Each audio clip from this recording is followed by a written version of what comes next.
ॐ चिदम्बरमठाधीशं सिद्धारूढयतीश्वरं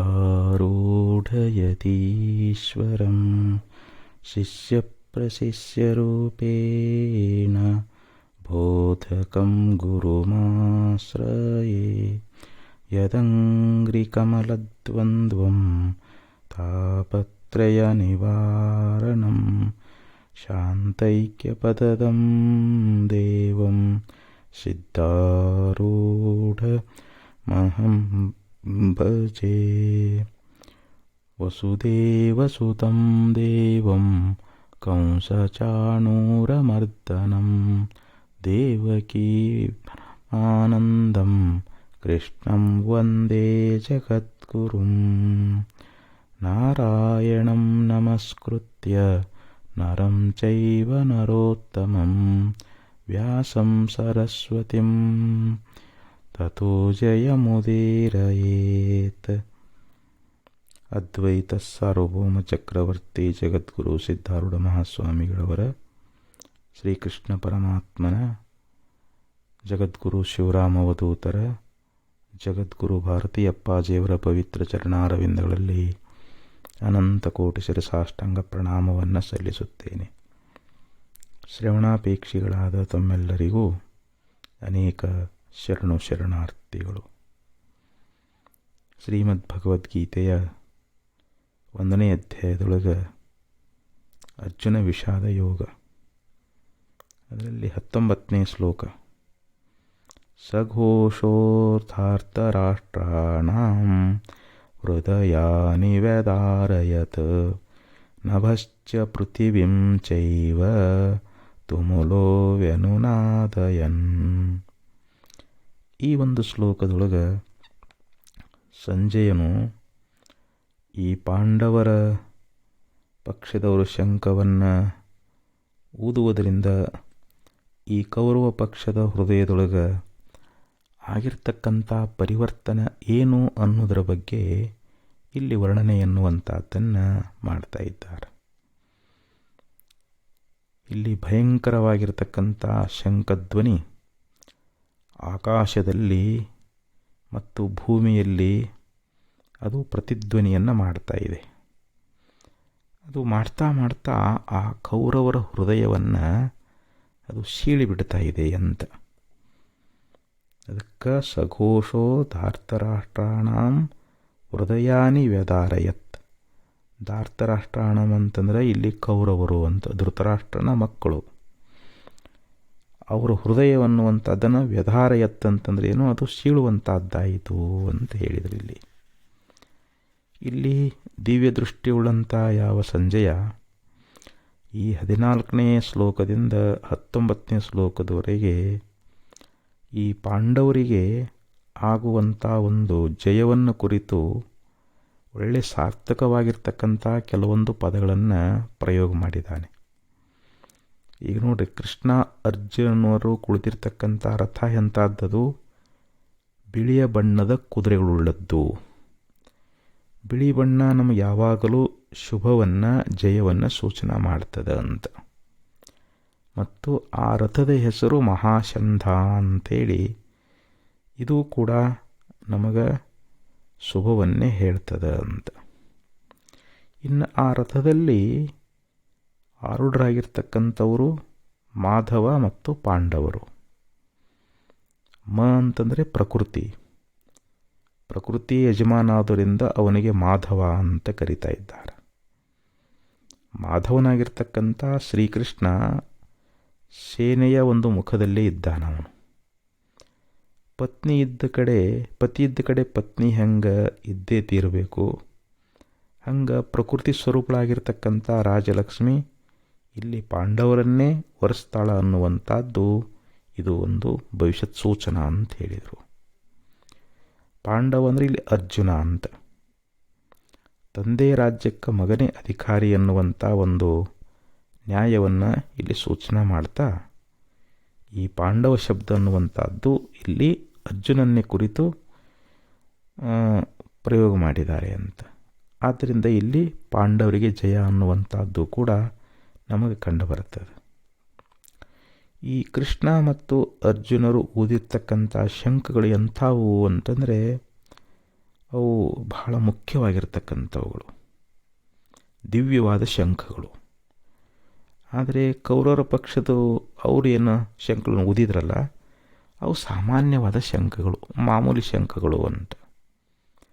ಅವುಗಳಿಗೆ ಯಾವುದೇ ಪ್ರತ್ಯೇಕವಾಗಿರ್ತಕ್ಕಂಥ ಹೆಸರುಗಳಿಲ್ಲ. ಆದರೆ ಇಲ್ಲಿ ಪಾಂಡವರ ಪಕ್ಷದಲ್ಲಿ ಏನು ವೀರರು ಊದಿದಂಥ ಪ್ರತಿಯೊಂದು ಶಂಖಕ್ಕೂ ಒಂದೊಂದು ಹೆಸರನ್ನುವಂಥದ್ದನ್ನು ಅಲ್ಲಿ ಹೇಳ್ಕೊಂಡು ಬಂದಿದ್ದಾರೆ. ಇವು ಪ್ರಸಿದ್ಧವಾದ ಶಂಖಗಳು ಅಂತ, ಇವಕ್ಕೆ ದಿವ್ಯ ಶಂಖ ಅಂತ ಕರೀತಾರೆ. ಅಂಥ ಒಂದು ದಿವ್ಯ ಶಕ್ತಿ ಎನ್ನುವಂಥದ್ದು ಪಾಂಡವರ ಪಕ್ಷದಲ್ಲಿ ಇತ್ತು ಅನ್ನೋದನ್ನು ಇಲ್ಲಿ ಸೂಚಿಸ್ತದಂತೆ. ಪಾಂಡವರಿಗೆ ಶ್ರೀಕೃಷ್ಣ ಪರಮಾತ್ಮನ ಅನುಗ್ರಹ ಇತ್ತು. ಕೃಷ್ಣ ಪರಮಾತ್ಮ ಅಂದರೆ ಶ್ರೀಮನ್ನಾರಾಯಣ ಅವತಾರ.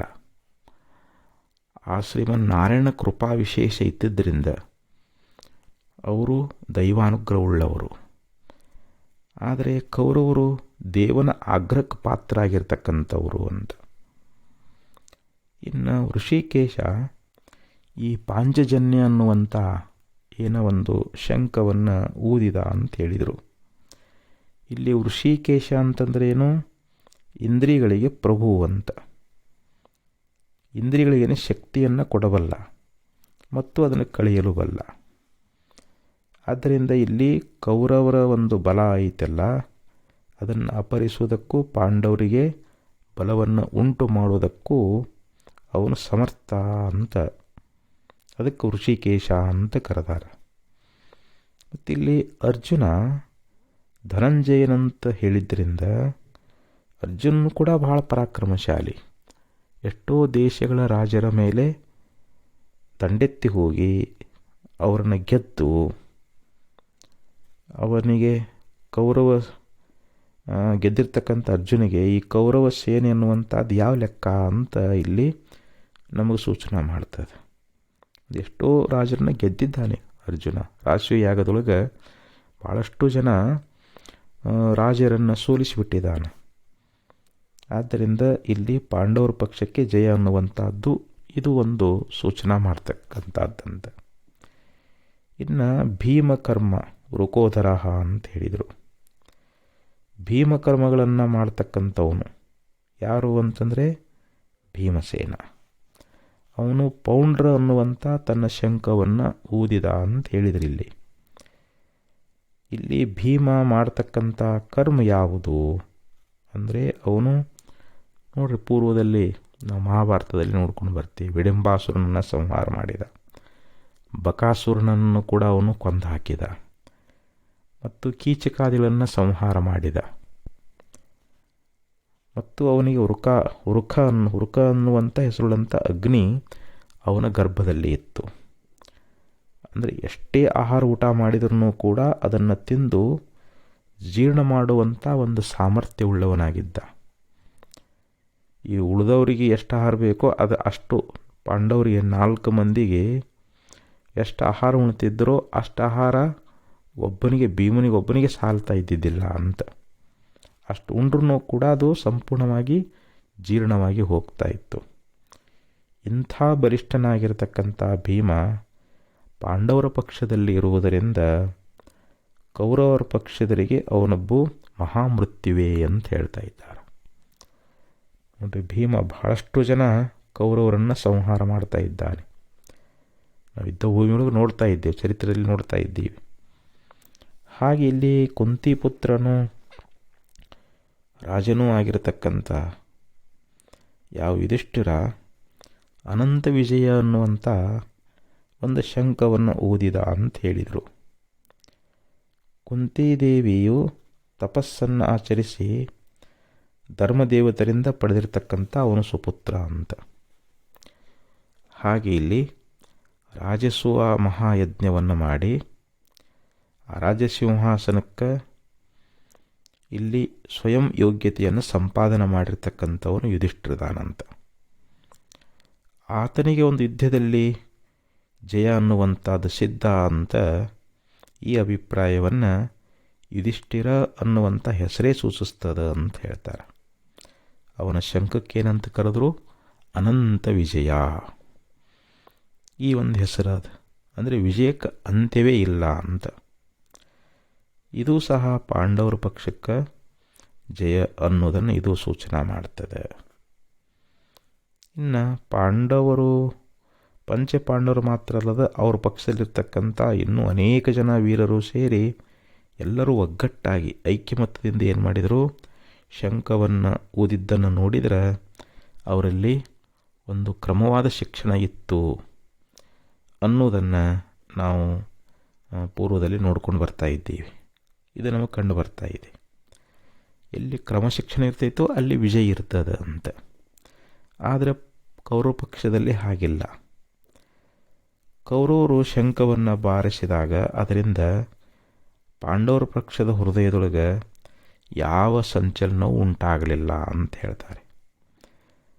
ಆದರೆ ಪಾಂಡವರ ಪಕ್ಷದ ವೀರರು ಶಂಖವನ್ನು ಬಾರಿಸಿದಾಗ ಆ ಘೋಷ ಅವರ ಹೃದಯವನ್ನು ಭೇದಿಸಿ ತನ್ನ ಪ್ರಭಾವವನ್ನು ಸೂಚಿಸಿತು ಅಂಥೇಳಿ ಹೇಳ್ಕೊಂಡು ಬಂದರು. ಇಲ್ಲಿ ಹೇಳಿರ್ತಕ್ಕಂಥ ಒಂದು ಸೂಚನೆಗಳಿಂದ ಆ ದಿವ್ಯ ದೃಷ್ಟಿ ಉಳ್ಳಂಥ ಯಾವ ಸಂಜಯ ಭವಿಷ್ಯದಲ್ಲಿ ಪಾಂಡವರಿಗೇ ಜಯ ಆಗ್ತದೆ ಅನ್ನುವಂಥ ವಿಷಯವನ್ನು ಧೃತರಾಷ್ಟ್ರನಿಗೆ ತಿಳಿಸಿದ್ದಾನೆ ಅಂತ ಇಷ್ಟು ಅಭಿಪ್ರಾಯ ನಾವು ಈ ಶ್ಲೋಕದೊಳಗೆ ತಿಳ್ಕೊಳ್ಬೇಕಾಗ್ತದೆ. ಇನ್ನು ಈ ಎರಡೂ ಸೇನೆಗಳು ಯುದ್ಧ ಮಾಡೋಕ್ಕೆ ಸನ್ನದ್ಧರಾಗಿಬಿಟ್ಟಿದ್ದಾರೆ. ಈಗ ಯುದ್ಧಾರಂಭದೊಳಗೆ ಅರ್ಜುನ ಏನು ಮಾಡಿದ ಅನ್ನುವಂಥ ಒಂದು ವಿಷಯವನ್ನು ಈ ಮುಂದಿನ 20ನೇ ಶ್ಲೋಕದೊಳಗೆ ಪ್ರತಿಪಾದನೆ ಮಾಡ್ತಾ ಇದ್ದಾರೆ. ಅಥ ವ್ಯವಸ್ಥಿತಾನ್ ದೃಷ್ಟ್ವಾ ಧಾರ್ತರಾಷ್ಟ್ರಾನ್ ಕಪಿಧ್ವಜಃ ಪ್ರವೃತ್ತೆ ಶಸ್ತ್ರಸಂಪಾತೆ ಧನುರುದ್ಯಮ್ಯ ಪಾಂಡವಾಂ ಋಷಿಕೇಶಂ ತದಾ ವಾಕ್ಯಂ ಇದಮಾಹ ಮಹೀಪತೆ ಸೇನಯೋರುಭಯೋರ್ಮಧ್ಯೆ ರಥಂ ಸ್ಥಾಪಯಮೇಚ್ಯುತಂ ಯಾವದೇತಾನ್ನಿರೀಕ್ಷೇಹಂ ಯೋದ್ಧುಕಾಮಾನವಸ್ಥಿತಾನ್ ಕೈರ್ಮಯಾ ಸಹ ಯೋದ್ಧವ್ಯಂ ಅಸ್ಮಿನ್ ರಣಸಮುದ್ಯಮೇ ಯೋಚ್ಯಮಾನಾನವೇಕ್ಷೇಹಂ ಯೇತ್ರ ಸಮಾಗತಾಃ ಧಾರ್ತರಾಷ್ಟ್ರಸ್ಯ ದುರ್ಬುದ್ಧೇ ಯುದ್ಧೇ ಪ್ರಿಯಚಿಕೀರ್ಷವಃ. ಈ ಒಂದು 4 ಶ್ಲೋಕಗಳಲ್ಲಿ ಇಲ್ಲಿ ಅರ್ಜುನನಾಗಿರ್ತಕ್ಕಂಥವನು ಆ ಯುದ್ಧ ಭೂಮಿಯಲ್ಲಿ ಯಾರ್ಯಾರು ಬಂದಿದ್ದಾರೆ, ಯಾರ ಜೊತೆಯಲ್ಲಿ ಯುದ್ಧ ಮಾಡಬೇಕು ಅನ್ನೋದನ್ನು ತಿಳ್ಕೊಳ್ಳೋದಕ್ಕೋಸ್ಕರವಾಗಿ ಇಲ್ಲಿ ನಡೆದಿರ್ತಕ್ಕಂಥ ಪ್ರಸಂಗವನ್ನು ಈ ಶ್ಲೋಕದಲ್ಲಿ ಒಂದು ವ್ಯಕ್ತ ಮಾಡ್ತಾ ಇದ್ದಾರೆ. ಈ ಮಹಿಪತೆ ಇಲ್ಲಿ ಅನಂತರ ಕಪಿಧ್ವಜನಾದಂಥ ಅರ್ಜುನ ಯುದ್ಧಕ್ಕಾಗಿ ಸನ್ನದ್ಧರಾಗಿರುವಂಥ ಈ ಕೌರವರನ್ನು ನೋಡಿ ಇದು ಶಸ್ತ್ರ ನಿಕ್ಷೇಪಕ್ಕೆ ಸಮಯ ಬಂದದ. ತನ್ನ ಧನುಸ್ಸನ್ನು ಎತ್ತಿ ಹಿಡಿದು ಇಲ್ಲಿ ಕೃಷ್ಣನನ್ನು ಕುರಿತು ಈ ಮಾತನ್ನು ಹೇಳ್ತಾ ಇದ್ದಾನೆ. ಈ ಯುದ್ಧಕ್ಕೆ ಆಕಾಂಕ್ಷೆ ಉಳ್ಳವರಾಗಿ ಮುಂದೆ ನಿಂತಿರತಕ್ಕಂಥ ಇವರನ್ನು ನಾನು ಎಷ್ಟು ಕಾಲ ನೋಡುತ್ತೇನೆಯೋ ಮತ್ತು ಈ ಯುದ್ಧದ ಒಂದು ಉದ್ಯೋಗದೊಳಗೆ ಯಾರೊಡನೆ ನಾನು ಯುದ್ಧ ಮಾಡ್ತಕ್ಕದ್ದು ಇದನ್ನು ನಿರ್ಣಯ ಮಾಡೋ ತನಕ ಮತ್ತು ದುರ್ಬುದ್ಧಿಯಾಗಿರ್ತಕ್ಕಂಥ ದುರ್ಯೋಧನಿಗೆ ಯುದ್ಧದೊಳಗೆ ಪ್ರಿಯವನ್ನು ಉಂಟು ಮಾಡಬೇಕಂಥೇಳಿ ಯಾವ್ಯಾವ ಸೈನಿಕರು, ವೀರರು, ಧೀರರು ಈ ರಣಕ್ಷೇತ್ರದೊಳಗೆ ಸೇರಿದ್ದಾರೆ ಅಂಥ ಒಂದು ಯುದ್ಧದ ಅಭಿಲಾಷೆ ಉಳ್ಳವರನ್ನು ನಾನು ನೋಡಬೇಕು ಅಂತ ಮಾಡಿದ್ದೀನಿ. ಲೈ ಕೃಷ್ಣ, ನನ್ನ ರಥವನ್ನು ಆ ಎರಡೂ ಸೇನೆಗಳ ಮಧ್ಯದಲ್ಲಿ ಹೋಗಿ ನಿಲ್ಲಿಸು, ತಗೊಂಡು ಹೋಗಿ ನಿಲ್ಲಿಸು ಅಂತ ಹೇಳ್ತಾ ಇದ್ದಾನೆ. ಇಲ್ಲಿ 20ರಿಂದ 23ನೇ ಶ್ಲೋಕದಗಳ ಭಾವ ಏನು ಅನ್ನೋದನ್ನು ಇಲ್ಲಿ ಭಗವದ್ಗೀತಾ ಶಾಸ್ತ್ರ 20ನೇ ಶ್ಲೋಕದಿಂದ ಆರಂಭ ಆಗ್ತದಂತ ಕೆಲವರ ಅಭಿಪ್ರಾಯ. ಭಗವದ್ಗೀತಾ ಈ ಶಾಸ್ತ್ರ ಶುರುವಾಗೋದೇ 20ರಿಂದ ಅಂತ ಕೆಲವರು ಹೇಳ್ತಾ ಇದ್ದಾರೆ. ಅವ್ರು ಹೇಳುವುದೇನಪ್ಪ ಅಂತಂದರೆ, ಇಲ್ಲಿ ಅಥ ಅನ್ನುವಂಥ ಶಬ್ದ ಬಂದದ. ಅಥ ಅಂದರೆ ಆರಂಭ ಅಂತ. ಅಥ ಶಬ್ದವು ಪ್ರಾರಂಭ ಅಂತಲೂ ಬರ್ತದೆ. ಇತಿ ಶಬ್ದ ಸಮಾಪ್ತಿ ವಾಚಕವಾಗಿರ್ತಕ್ಕಂಥದ್ದು. ಅದು ಒಂದು ಶಾಸ್ತ್ರದ ಮರ್ಯಾದೆ ಅಂತ ಹೇಳ್ತಾರೆ. ಈ 10ನೇ ಅಧ್ಯಾಯೊಳಗೆ ಶ್ಲೋಕದೊಳಗೆ ಅಲ್ಲಿ ಇತಿ ಗುಹ್ಯ ತಮಂ ಶಾಸ್ತ್ರಂ ಅಂತಲ್ಲಿ ಮುಗಿಸಿದ್ದಾರೆ. ಅಂದರೆ ಅಲ್ಲಿಗೆ ಭಗವದ್ಗೀತಾ ಶಾಸ್ತ್ರ ಅಲ್ಲಿಗೆ ಮುಗೀತು ಅಂತಲೂ. ಈ 16, 17 ಅಧ್ಯಾಯಗಳು ಇವು ಪರಿಶಿಷ್ಟ ಅಧ್ಯಾಯಗಳು ಅಂತ ಹೇಳ್ತಾರೆ. 18ನೇ ಅಧ್ಯಾಯ ಅದು ಉಪಸಂಹಾರವನ್ನು ಮಾಡ್ತಕ್ಕಂಥದ್ದು ಅಂತ ಹಿಂಗೆ ಕೆಲವರ ಅಭಿಪ್ರಾಯ ಅನ್ನುವಂಥದ್ದು. ಆ ಪದ್ಧತಿಯನ್ನೇ ಅನುಸರಿಸಿ ಇಲ್ಲಿ 1ನೇ ಅಧ್ಯಾಯದ 20ನೇ ಶ್ಲೋಕ ಅಥ ವ್ಯವಸ್ಥಿತಾನ್ ದೃಷ್ಟ್ವಾ ಅಂತ ಹಿಂಗೆ ಆರಂಭವಾಗಿರುವುದರಿಂದ ಗೀತೆಗೆ ಇದೇ ಆರಂಭ ಅಂತ ಹೇಳೋದು ಕೂಡ ಸರಿ ಅನ್ನಿಸ್ತದೆ. ಈಗ 4 ಶ್ಲೋಕಗಳ ಒಂದು ತಾತ್ಪರ್ಯ ಏನಾದ ಅನ್ನೋದನ್ನು ವಿವರಣೆ ಕೊಡ್ತಾ ಇದ್ದಾರೆ. ಇಲ್ಲಿ ದಿವ್ಯ ದೃಷ್ಟಿಯುಳ್ಳಂಥ ಸಂಜಯ ಮಹಾರಾಜ ಹೃದಯ ವಿದ್ರಾಕವಾಗಿರ್ತಕ್ಕಂಥ ಶಂಖಧ್ವನಿಯನ್ನು ಕೇಳಿದ್ರೂ ಸಹ ನಿನ್ನ ಮಕ್ಕಳು ಓಡಿ ಹೋಗಲಾರದೆ ಯುದ್ಧ ಭೂಮಿಯಲ್ಲಿ ನಿಂತು ಬಿಟ್ಟಿದ್ದಾರೆ ಅಂತ ಹೇಳಿದ. ಸಂಜಯ ಧೃತರಾಷ್ಟ್ರನಿಗೆ ಹೇಳ್ತಾ ಇದ್ದಾನೆ. ಹೃದಯವನ್ನು ಛೇದನ ಮಾಡ್ತಕ್ಕಂಥ ಆ ಶಂಖಧ್ವನಿ ಎಲ್ಲರೂ ಕೇಳಿಸ್ಕೊಂಡಿದ್ದಾರೆ. ಆದರೂ ನಿನ್ನ ಮಕ್ಕಳು ಮಾತ್ರ ಓಡಲಾರದೆ ಯುದ್ಧ ಭೂಮಿಯೊಳಗೆ ನಿಂತಾರೆ. ಅಂದರೆ ಒಳಗೆ ಎಷ್ಟೇ ಭಯ ಇದ್ರೂ ಕೂಡ ಅದನ್ನು ಹೊರಗೆ ತೋರಿಸಲಾರ್ದಂಗೆ ಇದು ನಿಂತುಕೊಳ್ಳುವುದು ಕೂಡ ಒಂದು ಯೋಗ್ಯತೆ ಅಲ್ಲವೇ? ಈಗ ಉತ್ತರನಂತೆ ಅವರೇನು ಓಡಿ ಹೋಗಲಿಲ್ಲ. ಇದು ನಿನ್ನ ಮಕ್ಕಳಿರತಕ್ಕಂಥ ಒಂದು ಸದ್ಗುಣವೇ ಆಗಿದೆ ಅಂತ ಅವರು ಈ ರೀತಿ ಯುದ್ಧದೊಳಗೆ ಸ್ಥಿರವಾಗಿರುವಂಥದ್ದನ್ನು ಇಲ್ಲಿ ಕಪಿಧ್ವಜನಾಗಿರ್ತಕ್ಕಂಥ ಅರ್ಜುನ ನೋಡ್ತಾ ಇದ್ದಾನೆ. ಸಂಜಯನು ಅರ್ಜುನನಿಗೆ ಕಪಿಧ್ವಜ ಅನ್ನುವಂಥ ವಿಶೇಷಣವನ್ನು ಇಲ್ಲಿ ಜೋಡಿಸೋದ್ರಲ್ಲಿನೂ ಒಂದು ಅರ್ಥ ಐತಿ ಅಂತ. ಯಾಕಂದರೆ ಪಾಂಡವರು ಅರಣ್ಯವಾಸದಲ್ಲಿರಬೇಕಾದ್ರೆ ಸೌಗಂಧಿಕ ಪುಷ್ಪವನ್ನು ತರಲಿಕ್ಕೆ ಭೀಮಸೇನು ಹೋಗಿದ್ದ. ಯಾಕಂದರೆ ಅದನ್ನು ದ್ರೌಪದಿ ಕೇಳಿದ್ಲು, ಈ ಸುಗಂಧ ಎಲ್ಲಿಂದ ಬರ್ತಾ ಇದೆ, ಆ ಹೂವನ್ನು ತಗೊಂಡು ಬಾ ಅಂಥೇಳಿ ಹೋದಾಗ ಅಲ್ಲಿ ಅವನಿಗೆ ಹನುಮಂತ ಭೆಟ್ಟಿಯಾದ. ಅವನು ಒಂದು ವರ ಕೊಟ್ಟಿದ್ದ. ಏನು ಅಂತಂದರೆ, ನೀವು ಯುದ್ಧ ಏನು ಮಾಡ್ತಿರಲ್ಲ, ಇದು ನಿನ್ನ ರಥದೊಳಗೆ ನಾನು ಮೇಲೆ ಇರ್ತಾ ಇದ್ದೀನಿ ಅಂಥೇಳಿ ಅವನಿಗೆ ವರ ಕೊಟ್ಟಿದ್ದ. ಆ ಹನುಮಂತನ ಸಹಾಯದಿಂದಲೇ ಶ್ರೀರಾಮಚಂದ್ರ ರಾವಣಾದಿ ರಾಕ್ಷಸರನ್ನು ಜಯಿಸಿದಾನ. ಅಂಥ ಮಹಾವೀರನಾಗಿರ್ತಕ್ಕಂಥ ಅರ್ಜುನ ರಥದಲ್ಲಿ ರಥಚೇತಕನಾಗಿ ನಿಂತು ಪಾಂಡವರಿಗೆ ಹನುಮಂತ ಸಹಾಯ ಮಾಡ್ತಾ ಇದ್ದಾನೆ. ಇನ್ನು ಅವರಿಗೆ ಎಲ್ಲಿ ಭಯ ಅನ್ನುವಂಥದ್ದು ಅದು ಭವಿಷ್ಯದೊಳಗೆ ಅವರಿಗೆ ವಿಜಯ ಅನ್ನುವಂಥದ್ದಾಗೋದು ಇದರೊಳಗೆ ಯಾವ ಸಂಶಯನೂ ಇಲ್ಲ. ಮತ್ತು ಈ ಒಂದು ಪೃಥ್ವಿಗೆ, ಈ ರಾಜ್ಯಕ್ಕೆ ಮುಂದೆ ಅವರೇ ಅಧಿಪತಿಗಳು ಅಂತ. ಅಂದರೆ ಇಲ್ಲಿ ಪಾಂಡವರೇ ಅಧಿಪತಿಗಳಾಗಿ ರಾಜ್ಯವನ್ನು ಆಳ್ತಾರೆ ಅಂತ. ಅಂದರೆ ನೀವು ಸಹ ಈಗ ತಾತ್ಕಾಲಿಕವಾಗಿ ಅಧಿಪತಿಗಳಾಗಿದ್ದೀರಿ. ಅನ್ಯಾಯವಾಗಿ ಅಪಹರಿಸತಕ್ಕಂಥ ಈ ವಸ್ತು ನಿಮಗೆ ಎಲ್ಲಿವರೆಗೆ ಸ್ಥಿರ ಅನ್ನೋದನ್ನು ಸ್ವಲ್ಪ ಯೋಚಿಸಿ ಅಂತ ಹೇಳ್ತಾರೆ. ಇಲ್ಲಿ ಯುದ್ಧಕ್ಕೆ ತಯಾರಾಗಿರ್ತಕ್ಕಂಥ ಸಮಯದೊಳಗೆ ಅರ್ಜುನ ಋಷಿಕೇಶನಾಗಿರ್ತಕ್ಕಂಥ ಪರಮಾತ್ಮನಿಗೆ ಇಲ್ಲಿ ಹೇಳ್ತಾ ಇದ್ದಾನೆ. ಹೆಂಗೆ ಸರ್ವೇಂದ್ರಿಯ ಪ್ರೇರಕನಾಗಿರ್ತಕ್ಕಂಥ ಋಷಿಕೇಶನೇ ಇಲ್ಲಿ ಅರ್ಜುನನ ಜೊತೆ ಮಾತಾಡಲಿಕ್ಕೆ ಪ್ರೇರೇಪಿಸಿದ್ದಾನೆ ಅನ್ನುವಂಥ ನಾವು ಹಿಂಗೂ ಕೂಡ ಭಾವಿಸ್ಕೊಳ್ಬೋದು ಅಂತ. ಪ್ರೇರೇಪಿಸುವಂಥ ಶಕ್ತಿ ಅದು ಪ್ರೇರಣೆ ಮಾಡಲಾದೆ ಹೋದಾಗ ಸ್ವತಃ ಮಾತಾಡುವ ಶಕ್ತಿ ಎನ್ನುವಂಥದ್ದು ಜಡ ಪದಾರ್ಥಗಳಿಗೆ ಎಲ್ಲಿ ಬರ್ತದೆ? ಈ ನಮ್ಮ ದೇಹ ಅನ್ನುವಂಥದ್ದು ಜಡ ಅದ. ಇದರೊಳಗೆ ಆತ್ಮ ಇದ್ದಾಗ ಆತ್ಮನೇ ಇಲ್ಲಿ ಪ್ರೇರಣೆ ಮಾಡ್ತಾನೆ.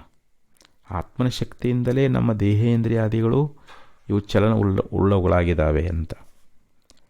ಅರ್ಜುನ ಶ್ರೀಕೃಷ್ಣನನ್ನು ಉದ್ದೇಶಿಸಿ ಈ ಒಂದು ಪ್ರಸಂಗದೊಳಗೆ ಅಚ್ಯುತ ಅನ್ನುವಂಥ ಶಬ್ದವನ್ನು ಸಂಬೋಧನೆ ಮಾಡಿದಾನೆ. ಇಲ್ಲಿ ಅಚ್ಯುತ ಅಂತಂದರೆ ಏನು? ಚ್ಯುತವಿಲ್ಲದವನು ಅಂದರೆ ನಾಶವಿಲ್ಲದವನು. ಅಂದರೆ ಯಾವನು ತನ್ನ ಸ್ವರೂಪದಿಂದ ಯಾವಾಗಲೂ ಜಾರುವುದಿಲ್ಲವೋ ಅವನಿಗೆ ಅಚ್ಯುತ ಅಂತ ಕರೀತಾರೆ. ಪರಮಾತ್ಮ ಇಲ್ಲಿ ಅಚ್ಯುತ ಅಂತ. ಅವನಿಗೆ ಯಾವತ್ತೂ ನಾಶ ಅನ್ನುವಂಥದ್ದಿಲ್ಲ. ಅವನಿಗೆ ಜನ್ಮ ಮರಣಗಳಿಲ್ಲ. ಅವನಿಗೆ ಯಾವುದೇ ವಿಕಾರಗಳಿಲ್ಲ. ಅಂಥವನು ಅಚ್ಯುತ ಅಂತ. ಅವನಿಗೆ ಚ್ಯುತಿಯನ್ನು ಉಂಟು ಮಾಡಲಿಕ್ಕೆ ಅಥವಾ ನಾಶವನ್ನು ಉಂಟು ಮಾಡಲಿಕ್ಕೆ ಯಾರಿಗೂ ಶಕ್ಯ ಇಲ್ಲ ಅಂತ.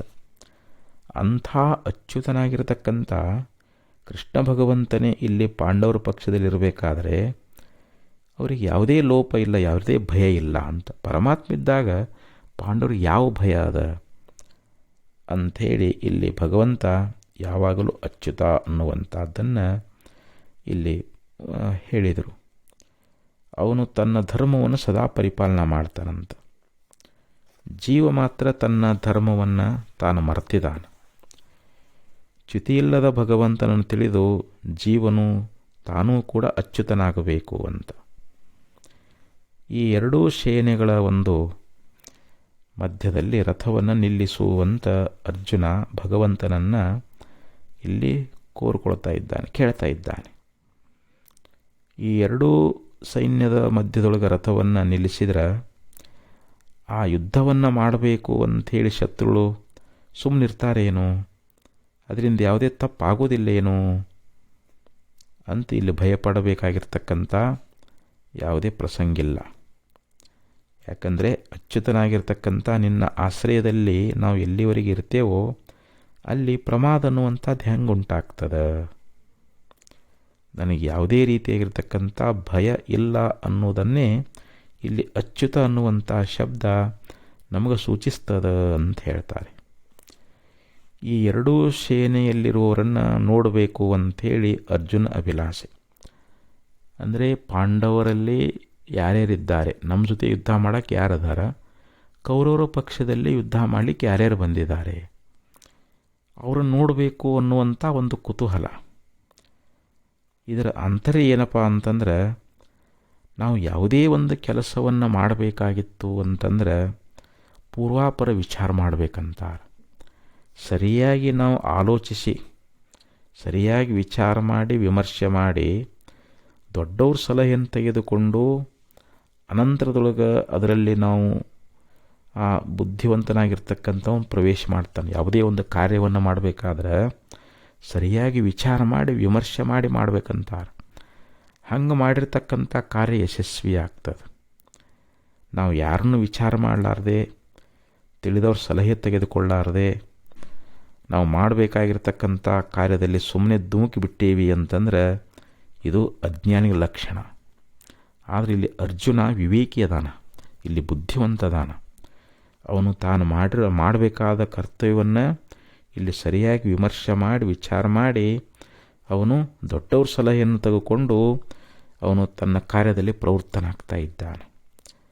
ಇಲ್ಲಿ ಅರ್ಜುನ ದೈವಿ ಸಂಪನ್ನ ಗುಣವುಳ್ಳವದಾನ.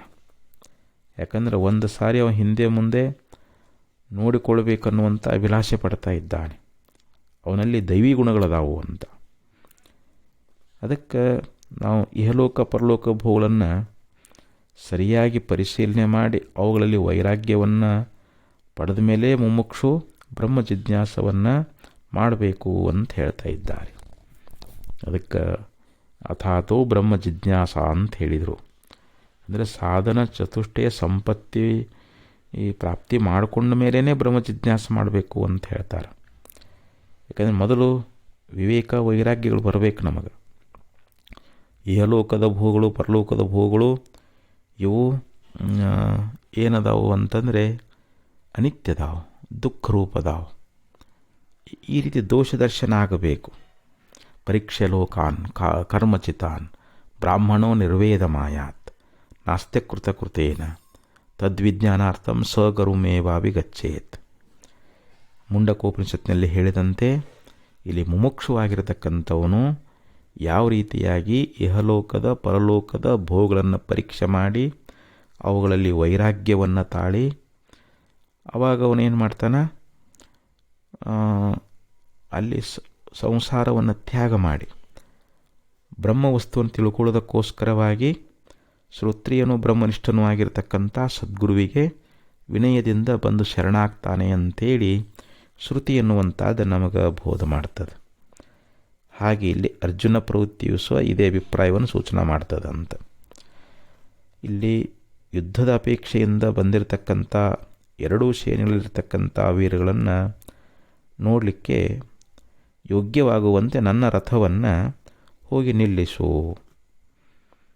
ಅಂದರೆ ಯಾವ ಪ್ರದೇಶದಲ್ಲಿ ಎಷ್ಟು ಹೊತ್ತು ನಿಲ್ಲಿಸಿದರೆ ನನ್ನ ಅಭಿಲಾಷೆ ತೀರ್ತದೆ ಅಷ್ಟು ಹೊತ್ತು ನಿಲ್ಲಿಸು ಅಂತ ಇಲ್ಲಿ. ಈ ರೀತಿಯಾಗಿ ಅರ್ಜುನ ಯಾವ ಕೃಷ್ಣ ಪರಮಾತ್ಮನಿಗೆ ಈ ಮಾತನ್ನು ಹೇಳಿದ. ಈ ದುರ್ಬುದ್ಧಿಯಾಗಿರ್ತಕ್ಕಂಥ ಧೃತರಾಷ್ಟ್ರನ ಮಗನಿಗೆ ಯುದ್ಧದ ದ್ವಾರ ಪ್ರೀತಿಯನ್ನುಂಟು ಮಾಡುವುದಕ್ಕಾಗಿ ಬಂದವರೆಂದು ಈ ಶತ್ರುಪಕ್ಷದ ವೀರನ್ನು ಕುರಿತು ಅರ್ಜುನ ಅಂತ ಇದ್ದಾನೆ. ಅಂದರೆ ಒಂದು ಹಿತಬೋಧೆಯನ್ನು ಮಾಡಿ ಅವರ ಹೃದಯ ಪರಿವರ್ತನೆ ಮೂಲಕವಾಗಿ ಅವರು ಅವನಿಗೆ ಪ್ರಿಯವನ್ನು ಉಂಟು ಮಾಡಲಾರದೆ ಹೋದರು ಅಂತ. ಅಂದರೆ ಯುದ್ಧದ ವಿನಃ ಇನ್ನು ಯಾವ ವಿಧವಾದ ಯಾವ ರೀತಿಯಿಂದಲೂ ಕೂಡ ಪ್ರೀತಿಯನ್ನುಂಟು ಮಾಡಲಾರರು. ಆದ್ದರಿಂದ ಅವರು ಯುದ್ಧಕ್ಕೆ ಸನ್ನದ್ಧರಾಗಿ ಬಂದಿರ್ತಾರ ಅಂತ. ಇಲ್ಲಿ ಮೂಲದಲ್ಲಿ ಏನೈತಿ, ಧಾರ್ತರಾಷ್ಟ್ರಸ್ಯ ದುರ್ಬುದ್ಧೇಹೇ ಅನ್ನೋದರಲ್ಲಿಯೂ ಕೂಡ ಒಂದು ಅರ್ಥ ಅದ. ಅಂದರೆ ಧಾರ್ತರಾಷ್ಟ್ರರು ಅಂದರೆ ಧೃತರಾಷ್ಟ್ರನ ಮಕ್ಕಳು ಅಂತ. ಅವರು ದುರ್ಬುದ್ಧಿ ಉಳ್ಳವರು. ಅವರಿಗೆ ಬಂದಿರತಕ್ಕಂಥ ಈ ದುರ್ಬುದ್ಧಿ ಅನ್ನುವಂಥದ್ದು ಅದು ಈಗ ಬಂದಿದ್ದಲ್ಲ, ಅದು ತಂದೆಯಿಂದಲೇ ಬಂದದ್ದು ಅನ್ನೋದು ಇಲ್ಲಿ ಸಹಜವಾಗಿ ಅದು ಬಂದದ್ದು ಸಹಜವಾಗಿ ಹೋಗಂಗಿಲ್ಲ. ಅದು ಸ್ವಾಭಾವಿಕವಾಗಿ ಬಂದುಬಿಟ್ಟ, ತಂದೆಯಿಂದಲೇ ಬಂದದ್ದು. ಈ ಅರ್ಜುನನು ಸೇನೆಯನ್ನು ನೋಡುವಂಥ ಸಂದರ್ಭದೊಳಗೆ ಇಲ್ಲಿ ನಿರೀಕ್ಷೆ ಮತ್ತು ಅಪೇಕ್ಷೆ ಅನ್ನುವಂಥ ಎರಡು ಉಪಸರ್ಗಗಳನ್ನು ಸೇರಿಸಿದ್ದಾರೆ. ಅಂದರೆ ಅದು ಒಂದು ಅರ್ಥ ಗಂಭೀರದಿಂದ ಕೂಡ್ಕೊಂಡೈತಿ ಅಂತ. ಅರ್ಜುನ ದೃಷ್ಟಿ ಸಾಮಾನ್ಯವಾದ ದೃಷ್ಟಿ ಅಲ್ಲ. ಅರ್ಜುನ ತಾನು ಮಾಡ್ತಕ್ಕಂಥ ಕೆಲಸದಲ್ಲಿ ಆಳವಾಗಿರ್ತಕ್ಕಂಥ ದೃಷ್ಟಿಯುಳ್ಳವನು. ಅದನ್ನು ಸಂಪೂರ್ಣವಾಗಿ ಆಳವಾಗಿ ವಿಚಾರ ಮಾಡಿಯೇ ಆ ಕೆಲಸದಲ್ಲಿ ಪ್ರವೃತ್ತಿಯಾಗತಕ್ಕಂಥದ್ದು. ತಾನು ಮಾಡುವಂಥ ಕೆಲಸಕ್ಕೆ ತಾತ್ಕಾಲಿಕವಾಗಿ ಎಷ್ಟು ಲಾಭ ಉಂಟಾಗ್ತದೆ ಅನ್ನುವಂಥ ಈ ಹತ್ತಿರ ದೃಷ್ಟಿ ಅನ್ನುವಂಥದ್ದು ಸಾಮಾನ್ಯ ಮನುಷ್ಯರ ದೃಷ್ಟಿ. ಆದರೆ ಅರ್ಜುನ ದೃಷ್ಟಿ ಕೇವಲ ಲೌಕಿಕವಾಗಿರ್ತಕ್ಕಂಥ ಜೀವಿತವರಿಗೆ ಮಾತ್ರ ಸೀಮಿತ ಅಲ್ಲ. ಅದು ಪಾರಲೌಕಿಕವಾಗಿರತಕ್ಕಂಥ ಆಧ್ಯಾತ್ಮಿಕ ಜೀವಿತದಲ್ಲಿಯೂ ಕೂಡ ಉಂಟಾಗುವಂಥ ಪರಿಣಾಮವನ್ನು ಅವನು ನೋಡಬಲ್ಲವನಾಗಿದ್ದರಿಂದ ಈ ಎರಡು ಉಪಸರ್ಗಗಳನ್ನು ಉಪಯೋಗ ಮಾಡಿದ್ದಾರೆ ಅಂಥೇಳಿ ಇಲ್ಲಿ ತಿಳಿಸ್ಕೊಂಡು ಬರ್ತಾ ಇದ್ದಾರೆ. ಇದೇ ಈ ದೈವಿ ಸಂಪತ್ತಿನಿರ್ತಕ್ಕಂಥ ದೃಷ್ಟಿ ಅಂತ. ಅದಕ್ಕೆ ನಮ್ಮ ದೃಷ್ಟಿ ಯಾವಾಗಲೂ ಆಳವಾಗಿ ನಾವು ವಿಚಾರ ಮಾಡಬೇಕು. ನಮ್ಮ ದೃಷ್ಟಿ ದಿವ್ಯ ದೃಷ್ಟಿ ಆಗಬೇಕು, ಸಾಮಾನ್ಯ ದೃಷ್ಟಿ ಆಗಬಾರ್ದು ಅಂತಾರೆ.